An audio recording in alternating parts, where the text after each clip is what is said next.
Meanwhile, the Trump administration on Wednesday gave a rare briefing to the entire U.S. Senate on how it's going to deal with North Korea. What came out of the briefing at the White House appears to be a softer stance than what we've heard in recent weeks. Connie Kim has this report. America's policy on North Korea has now been made a lot clearer. The Trump administration says it plans to tighten economic sanctions and pursue diplomatic measures, but keep the door open to dialogue. The new administration's first joint statement by Secretary of State Rex Tillerson, Secretary of Defense James Mattis, and Director of National Intelligence Dan Coats followed a rare classified briefing at the White House for the entire U.S. Senate.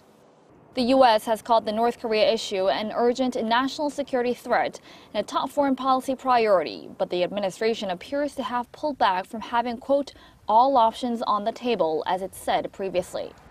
Rather, the strategy for getting the North to de-escalate will be economic and diplomatic. The new administration's North Korea briefing is said to have focused on intelligence about North Korea's capabilities, options for a U.S. response, and how to get China and other nations to enforce existing sanctions. I was reassured to hear about initiatives the Trump administration is taking to consult and communicate closely with our allies so there isn't a misunderstanding, and to do the same with China. China has vital interests in this region and area, and China is the most vital player in making sure that the world correctly perceives North Korea as a very dangerous, a very unstable regime. The briefing reflected America's increased alarm over North Korea's advancements and showed the administration and Congress are on the same page in dealing with Pyongyang.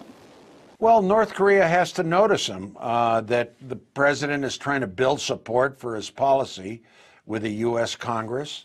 I think it was a smart move, but it's more of a pep talk. The Secretary of Defense, Secretary of State, the top administration officials, I think it's to try to get the Senate to support the president, whatever he might decide to do.